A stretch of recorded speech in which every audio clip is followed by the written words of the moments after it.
Hi everybody, this is Talks from critshappen.com, and today we're going to take a critical review look at Descent Journeys in the Dark 2nd edition from Fantasy Flight Games. A lot of people have been very interested and highly anticipating this game for a while. It's actually, I think, #1 on the hotness list from BoardGameGeek.com, and for good reasons. Aside from the obvious that Fantasy Flight puts out a pretty quality product every time, this is an interesting retake or a respin or relaunch or whatever you want to call it on a very, very popular game. So Descent 1st Edition, if you haven't owned it, is a tabletop dungeon delving game in the vein of Hero Quest or many other type dungeon delving games that you may see.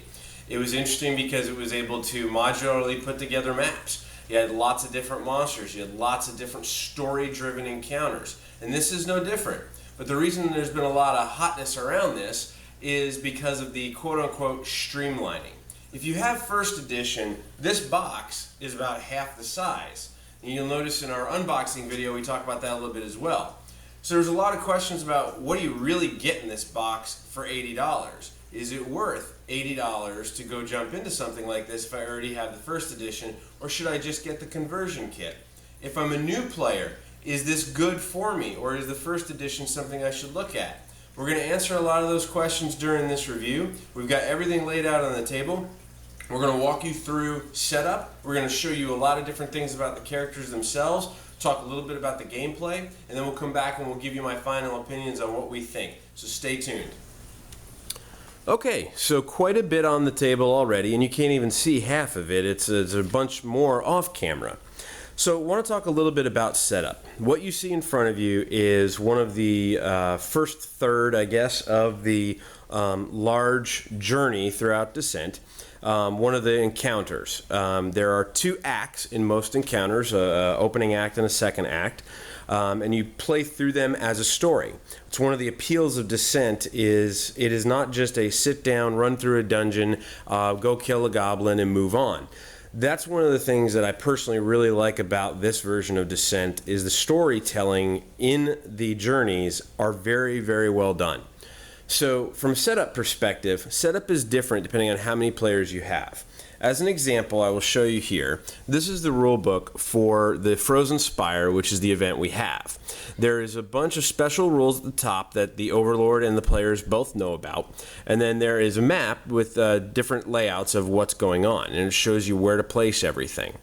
Now, it's a little bit to get used to, but it's actually very well done.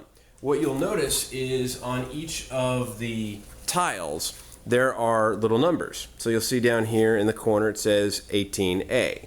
And then if you were to flip it over, it would say 18B. And you can see that in the quest book when you're putting everything together. And all of them have that. So like this one says 27A, and on the back it'll say 27B. And you'll notice that the one side usually will have a dungeon look to it or an inside feel, and then the back side will have a outside feel to it. They actually fit together very nicely, and once they're together, as you can see from the map in front of you, it doesn't look like it's hodgepodge together. It actually looks like it's one big piece. If there's anything bad to say about the tiles, and there's really not much, they interlock very, very tightly. So you definitely want to be careful when you're taking them apart. But other than that, beautiful tiles. Now, this is set up for a 4-player game. As you can see, there are 4 heroes.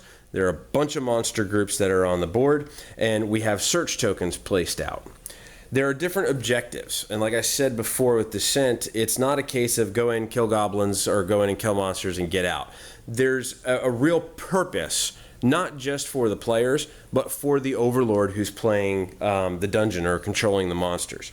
The game is laid out in such that you can play 2 players all the way up to 5 players, and by 5 players you're going to end up with 1 person playing the dungeon and being the Overlord, and 4 players playing the heroes. We'll get into the heroes in a second, but I want to talk about the monsters because the game scales very well whether you're talking about 2 players or you're going all the way up to 5 players. So looking at what you've got on the board right now, this looks like a really challenging scenario. You've got 2 shadow dragons, you've got 2 Mariods, and you've got 2 elementals up there. And the red ones are master monsters, and the tan ones are minion monsters. So there's different stats based on them. And you'll notice, for instance, let's look at the elemental card here. So everything on this side up is for the tan monster, and everything from this part down is for the master monster, the red one. So a tan one has 4 movement, 4 health, and a black defense die, and rolls a blue and a red die when attacking. It has all these abilities for fire, water, earth, and air. We'll get into that in a second. But what's the difference from a master monster? Well, the master monster has 4 movement, just like the minion monster does, but has 6 health, so a little bit stronger in terms of health-wise. Rolls the same number of dice, a blue and a red when attacking, and has fire, water, earth, and air. Also has a black defense die, so slightly stronger minion monster. But what do all those things mean? Well, this is one of the nice things. You can just flip the card over and see fire, earth, water, and air. So if you were to tap this card and exhaust it to use it, you could perform an attack targeting all figures adjacent to this monster. Each figure rolls the defense dice separately. You could, each hero adjacent to this monster must test their willpower. Each hero that fails suffers 2 fatigue. So it gives you a complete listing of what it is each of those abilities do on the back. There are also different icons, and these have to do with the scenario. When you're setting up a scenario, there are specific groups that are part of it, and then there are additional groups that are part of it. So what that means is, up here in the corner of the book, you'll see different symbols. Those symbols are for open groups. For example, in this one, it says monsters, shadow dragons, and 2 open groups. I can select from all the monsters 2 groups from any one of these 3 icons that are on the back of the card. And since in that one, the frost was part of it, then I chose the elementals. Now, something else that's interesting on the back. You'll notice there are little player icons here, if we can get it focused in. There are little player icons around 2 players, 3 players, and 4 players. How many heroes you have in the game changes the type and number of monsters you have on the board. So for right now, we were playing with 4 players, so we have 1 tan and 1 red. If we were to say play with 3 heroes, we would have 0 tan and 1 red. And if we were to play with 2 heroes, we would have 1 tan and 0 red. Well, Tox, you just said you could play with 2 players. I did say you could play with 2 players. In a 2-player game, the player who is playing the heroes will actually play 2 different heroes. So it's interesting. Well, they tell you it's a 2-player game. It really plays almost exactly the same as a 3-player game, where each of the 2 hero players controls 1 hero, except in this case, the 1 hero player controls 2 heroes. Say that 5 times fast. I know that's not very easy. So if we were to change this to, let us say, a 2-player game, the first thing we would do is say, okay, the hero player is going to play 2 heroes, so we would have 1 tan and 0 red. So we would come over here and take off the red monster completely. We would then look at the other monsters we have. So this is the Myriad card. And on the back of him, he would say also 1 tan and 0 red. So we would take off the red monster for him. And then the Shadow Dragons, we would look at the back of the Shadow Dragons as well. And we would see that, again, 1 tan and 0 red. So the tan monster would go here by the rules of this game. I can put this Myriad anywhere on this tile I want. I can put him over here, I can put him over here, I can put him wherever I want to put him. Same thing with the Elemental. I can put him wherever I would like to put him on here. And then there are objective tokens. For instance, this one has a green objective token. There are many others. There are reds, there are blues, there are whites in here, so they give you different ideas as to what they could do. And then there are search tokens, which if you search, you will find treasure sometimes. Well, there's a perfect example. You could get a treasure chest. This is worth 0 gold, but you immediately discard this card to draw 1 random shop item card from the current deck's act. And what does that mean? So remember I said there were 2 different acts, 1 and 2. You'll notice that on the monster cards, there is also an Act 1 and an Act 2. And this is also on the back as well. At the top, you'll see Act 1 and Act 2. Depending on which act you're playing will depend which monster card you play with. And you'll notice in Act 1, the Myriads have 5 health, but in Act 2, they have 7 health. And that's for the tan. For the red, they have 7 health in Act 1 and 9 health in Act 2. Their abilities will generally go up a little bit, and they'll have greater abilities in Act 2 as well. So Act 2 is usually harder. But that's one of the really nice things about Descent is it's not designed to sit down and just play one simple thing, one simple scenario. This is something you can enjoy over the course of multiple gameplay sessions and over the course of just a long gameplay night. Because you're going to play Act 1, you'll move on to Act 2.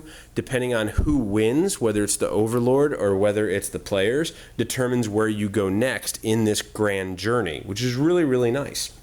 Now, to give you an idea, and I don't want to spoil everything, but I'll give you a little bit more detail about this scenario. This scenario has some special rules around this dragon. That dragon is called Ruin, and something that we have done in previous quests has led us to this quest. So the first thing is we'd end up with 2 players in this, and they would start on their entrance tile. Ruin is trying to destroy this bridge that he is on. That green token is the dragon heart. When we damage that dragon heart, it actually damages Ruin. Ruin, while if you look at his card here, has 6 health being a tan monster and can move 3, has some special abilities. In this scenario, he only moves 1 space because he's slowly trying to demolish that bridge and he's a big lumbering dragon. The object from the heroes is to get either to the dragon heart and destroy it to do damage to Ruin, or to come over and block Ruin and just all out attack him. So there's a lot of different things that are going to happen and a lot of different strategies around what you can do and where you can move. The tiles impact movement as well. These water spaces require additional movement points to move into. There is lava on some tiles that will damage you if you move into it or get thrown into it, and there are monsters that will throw you. There's a lot of different card effects, both from your own cards and from the Overlords, that will affect the gameplay as well.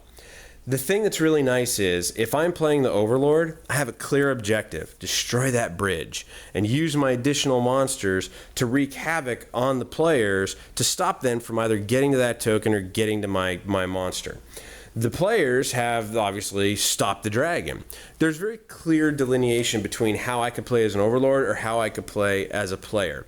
And it's just as gratifying if you win as an Overlord versus if you win as a player. It's very, very fun the way they've done it.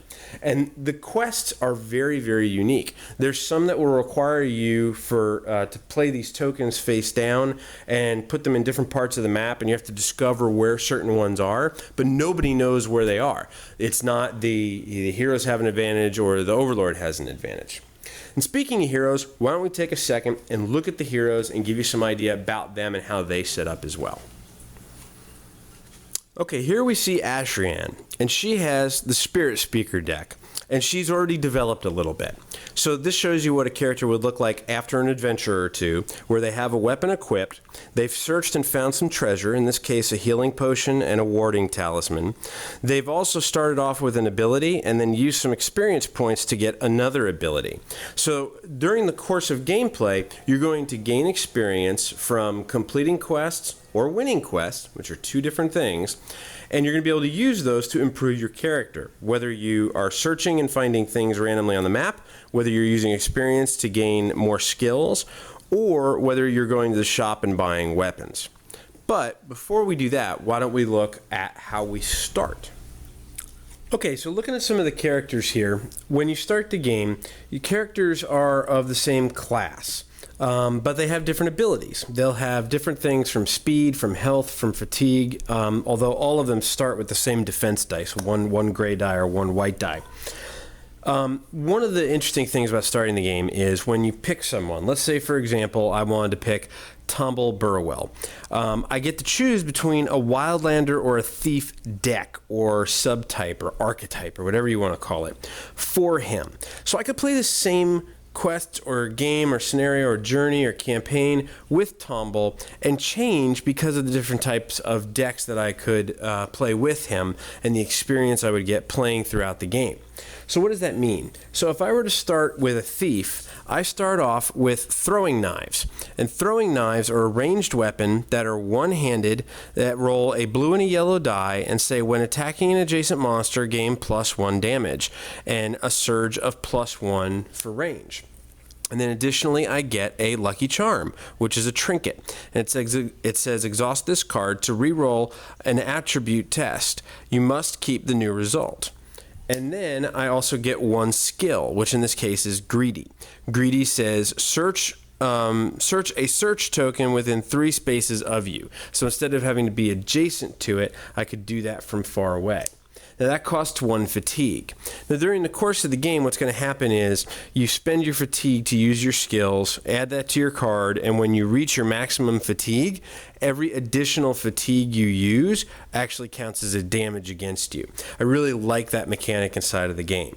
Now, as you go throughout the quests and as you gain experience points, you're going to be able to buy other cards for experience points in between quests. So there's a handful that are 1, there's a handful that are 2, and there's a couple that are 3. And obviously, the more experience you spend, the more impactful those skills will be. But the nice thing is that if I decided in a different game, you know what, we're going to start a new campaign tonight and I want to play Tomble again, but I want to use the Wildlander deck, I start off with totally different cards. I start off with a U shortbow. It's a 2-handed weapon. It's ranged as well. A surge can be spent for 2 range, or a surge can be spent for 1 damage, and again, a blue and a yellow die. So a little bit different types of weapons.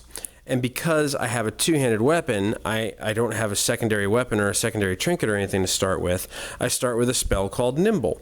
And it says, for 1 fatigue, each time a monster moves into a space adjacent to you, you may use this card to move 1 space, and then the monster may continue its activation. So kind of a little more dexterous.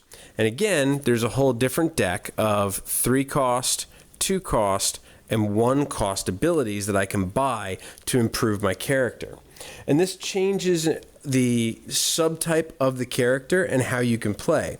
For instance, with the Knights and the Berserkers, Knights will be 1-handed weapons and shields to start off with, and Berserkers will be 2-handed weapons. So as a Berserker, you may start off with a chipped great axe, and the chipped great axe has a 2-handed weapon, rolling a red and a blue die, and surges can be spent for +1 damage. Or you could start off with an iron longsword and a wooden shield as a knight, where the iron longsword allows you to roll a red and a blue. You may force the target to reroll 1 defense dice for a surge, and you can exhaust your wooden shield to add a shield to your results when defending. So a lot of different style gameplay, depending on which subtype you want to pick. That is done really, really well. We've played a good handful of games already, and playing the same characters with different decks does give you a different feel, does give you a different result in the game. So you could play 1 simple quest with Grisbane as a knight and 1 as a berserker and get totally different results and just as much fun and just as much of enjoyment. The other thing, which is interesting to note, is that each hero has a hero ability and a heroic feat. The hero ability persists, but once you use the heroic feat, you flip them over. The heroic feat is done and there's some flavor text, but the hero ability stays there and is persistent. It is still the same. It doesn't change when you flip the cards. So it's not like you have a different ability. But that heroic feat is usually very impactful, very game-changing, and needs to be timed very well. So you'll notice there's shop cards, as we talked about before. And there is a shop for Act 1, and there is a shop for Act 2. Now, depending on which act you're in, will tell you which shop you go shopping at. But basically, in between your adventures and your quests, the cards that you search for will provide you gold. And that gold is cumulative and additive to everybody. So in other words, if I search and find 50 gold worth of stuff, and one of my fellow players searches and finds 100 gold worth of stuff, we have 150 to spend when we go to the shop amongst us. Now, what are the kind of things you can find inside of the shop? Let's take a look. So you could find an iron shield in Act 1, which is a 1-handed shield for 50 gold, and says exhaust this card after rolling defense dice to either reroll 1 die or add 1 shield to the result. You could get much higher things like a mana weave, which is a rune. It's 125 gold, and it's an equipment piece. It says, after rolling attack dice, exhaust this card to add 1 surge to the results. You can get pretty big armor pieces as well, like chainmail, 150 gold. You cannot equip runes. Your speed is reduced to 4 and cannot be increased above 4. And there's a lot of different things that are in here that will just make it more fun. There's weapons, of course, iron spears, elm great bows, steel broadswords, lots of different things just inside of that Act 1 shop. But then you get into Act 2, and you get even more stuff. For example, you have a trinket here called Tival Crystal. It's 175 gold, and it says exhaust this card to roll 1 red power die. You recover hearts equal to the hearts rolled. There's also Elven Cloaks, 225 gold, and it's chess piece. Exhaust this card after rolling defense dice to replace the results with a number of shields equal to your skill. So there's a lot of different options in here. Plate mail.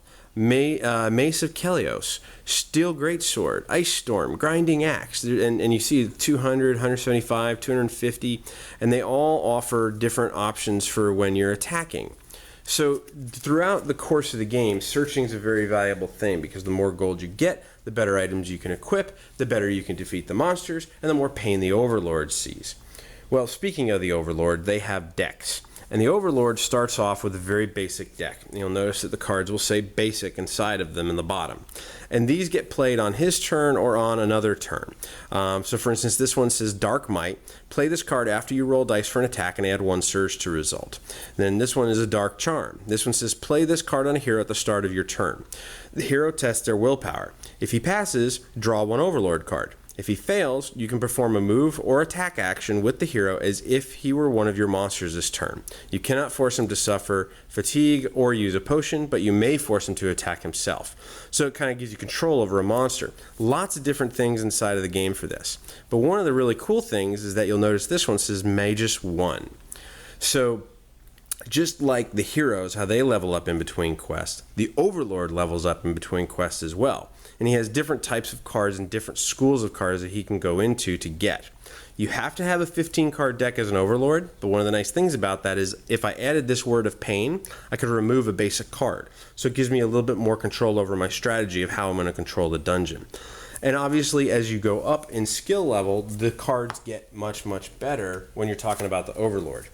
There are universal schools, which can always be bought by anybody, and it shows you the experience points needed to go ahead and put those in.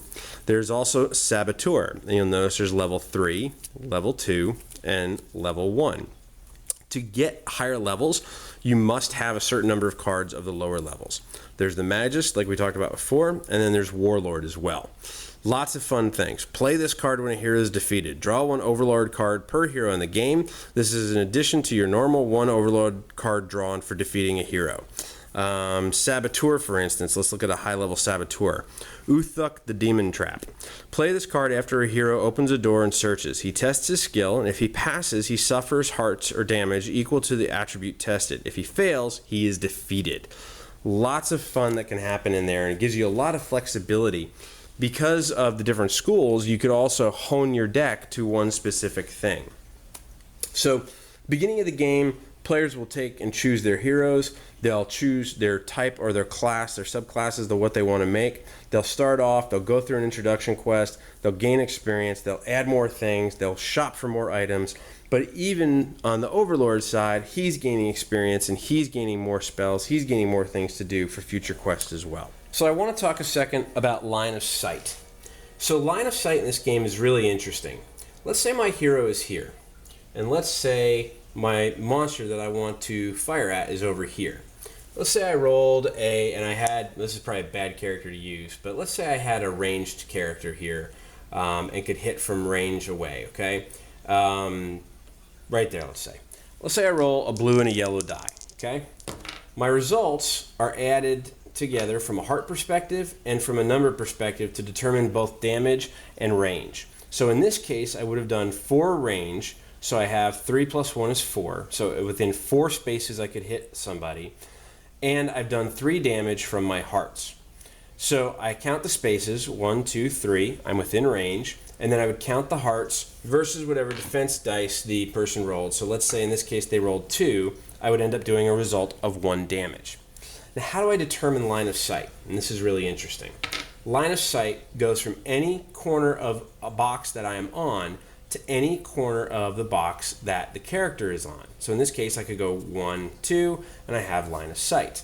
If I'm over here, and again, I rolled 4 range, I could go 1, 2, and I have range. Corner to corner, I'm still good, and I still have nothing blocking me. There's some really curiously odd things about that. If I'm here and the monster is here, I still have range. I still have line of sight, because from the front right to this corner, I have line of sight. If I'm here, I don't have line of sight. It's very simple, it's very straightforward, but there are some really weird, funky things. And what do I mean by that? Let's say I had two monsters out here, and let's say I was right here, and there was a master monster right here. I have line of sight to this guy, and this guy, because my corners are adjacent and I'm touching him. If I am here, this is where it gets really interesting. I have line of sight to all three still. Even though it looks like these two may be blocking me, I still have from this corner to this corner line of sight. So line of sight is really interesting. There's a lot of times in the game where you feel I don't have line of sight, but when you sit down and go by the rules and look at it, you do have line of sight. The other thing which is interesting about movement is this looks, if I was here, like these two guys are blocking that entrance. They're not. I'm allowed to move diagonally, so I could move this way and move in here.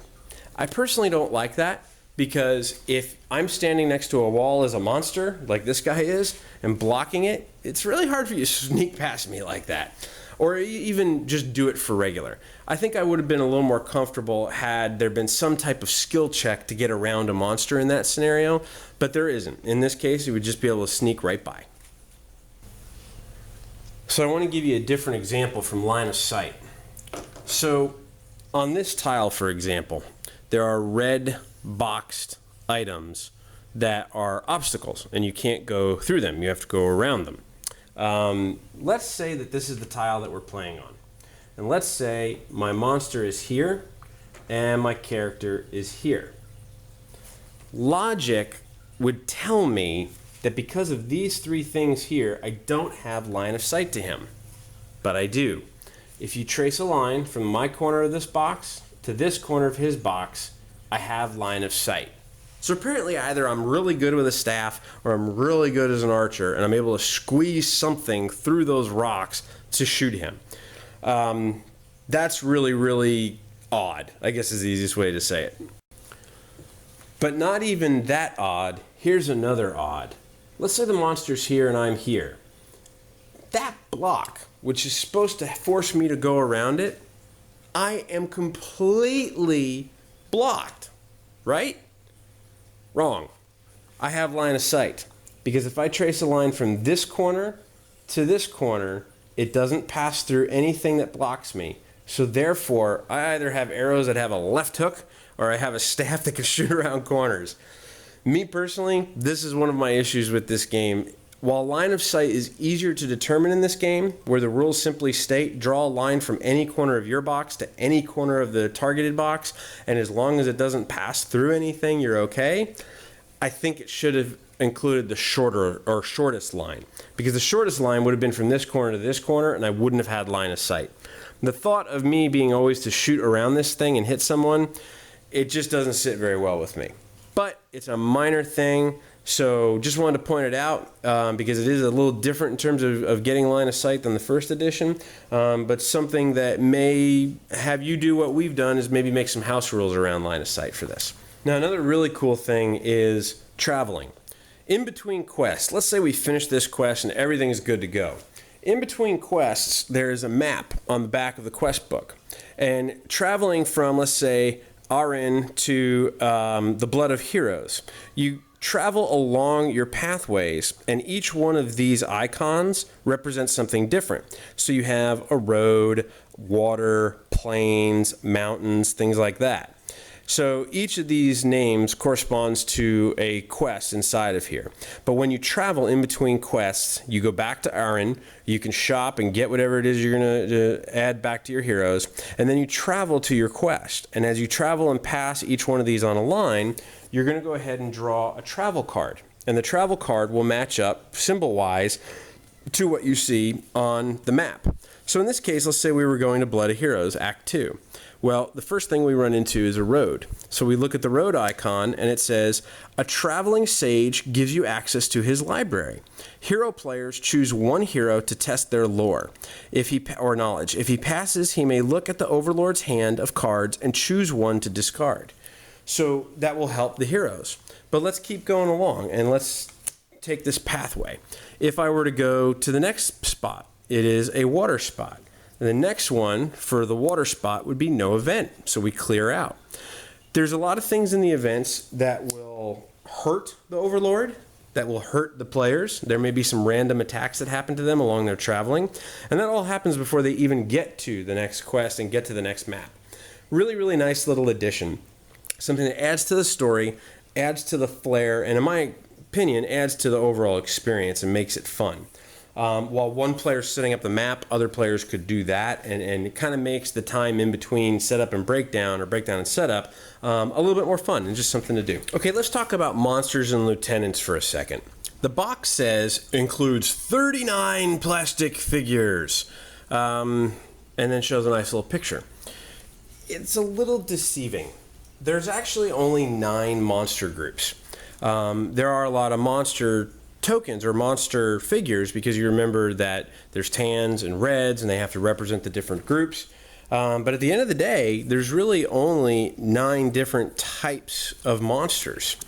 Amazingly though, while that may sound like a disappointment at first, the differences between the Act 1 and Act 2 monsters and the differences between the minion and the master monsters is really, really well balanced enough that in different scenarios, it'll impact the game very positively. Now, something that's kind of odd. There are lieutenants in the game, and they are represented by these tokens. This is a little weird. The lieutenants are billed to be very powerful, and they are very powerful. Their monster cards are a little different, so let's take a look at Splig, for example. They have the same type of skills that a hero would have, that they would get tested on throughout the game. And depending on the number of heroes, 2, 3, or 4, they have different speed, health, and defense dice. And there is an Act 1, and there is an Act 2 version of them. And they're very powerful. I mean, as you can see, so Splig has the ability called Not Me, which basically lets him deflect an attack to somebody else. But in Act 2, he gets a lot more defense dice depending on the number of players, and a lot more health. The movement doesn't change because he's a big fat goblin, but the health does change pretty considerably. In a 4-player game in Act 2, or a 5-player game with 4 heroes, he has 16 health, and that's just what he starts with. That doesn't count for any scenario bonuses that they may get per hero. Some guys will get +2 or +1 health per hero that's in the game. The interesting thing is these guys are really cool. Baron Zachareth, Lady Eliza, and the artwork is really good. Sir Alaric Pharaoh, really powerful guys. So it's a little confusing why all these cool monsters have all these minis and these guys have these tokens. Don't understand why they did that, but probably cost or just space in the box or whatever. But it really would have been nice to see minis for those monsters or for those lieutenants. Okay. Let's back away, let's take a look at what we think, and we'll give you some final opinions.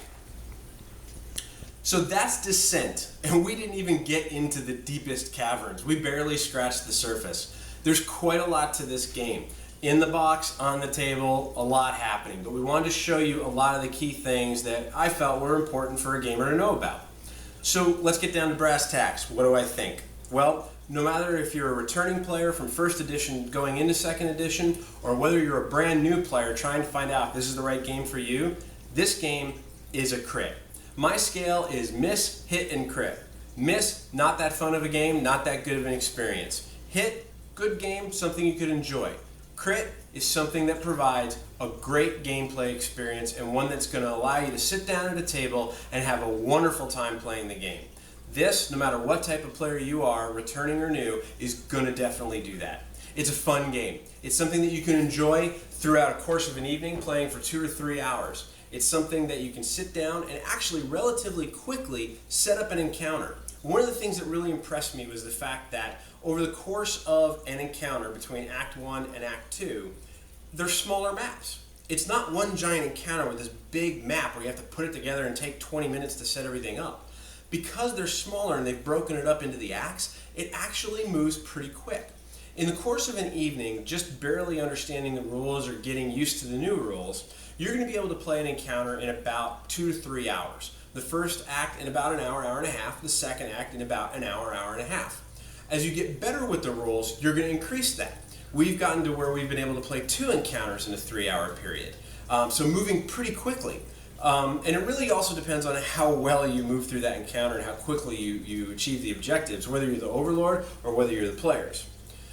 That said, I do think that there are some things that are a little weird and wonky. We showed you some of those already in the video. The line of sight is very curious about how you can be blocked by something but be able to shoot around corners. I know that's minimal and odd, but it is something that's a little wonky. The movement, being able to skirt past somebody without having to test anything. Considering how many other tests are in the game from your knowledge and your might and all those things, it would have been nice to have some type of test to be able to move around people in those situations.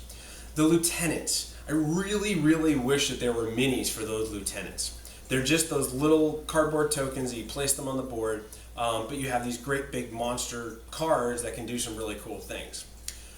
All those things, though, do not take away from the key component of any game, which is the experience. To me, all of us play games because we like sitting down at a table and meeting other new people or playing with our friends. And having a good experience at that table is key no matter who you're playing with. This game is going to provide that. Even the very first introductory quest, which is only like 6 tiles put together, very simple, where the Overlord is running towards one side of the board and the heroes are trying to stop him and kill the main leader. Even something that simple was high stress. Reading the bios of the characters in the back of the book really gives you an idea and is a nice addition from a storytelling perspective, but gives you an idea on their motivation and really connects you to the characters. And over the course of the journey and the larger campaign, you're going to understand more around this is important. This means something to these characters, and it connects you to them in a way that I've really not found in the Dungeons & Dragons type board games, or even in Dungeon Run, which honestly is not really like this and is its own separate thing. But I did find myself comparing it a lot to the Dungeons & Dragons board games. That is more of a tactical, technical dungeon delving experience. This made me feel much more in tune to the story, made me feel much more connected to the characters, and really provided an experience where I was sitting down going, man, it doesn't matter which side of the table you sit on, whether you're an Overlord or whether you're heroes, this is just plain fun. You get into it and you get excited. And to me, that provides a crit rating. So we hope you like this. We're going to try and do a gameplay video of this in the future and pick one of the scenarios. Definitely let us know what you think though. You can leave comments here on the YouTube channel. You can go to our Facebook page or our Twitter page, which is just either one of those channels /CritsHappen, or you can go to critshappen.com, which is our main blog, of course. We're also on Google Plus now. Feel free to search Google Plus and find us there. And if you see us wandering around at Gen Con, feel free to come find us. We'll have our shirts on, say hi to us, stop us, and say, hey, you're an idiot, I think that game's a miss, or hey, you're right on, I love that game too. Let's hang out and play for a while. Either way, love to hear from the fans all the time. Thank you so much for being a fan. Thank you for watching. Keep rolling those dice, and we hope they're all crits.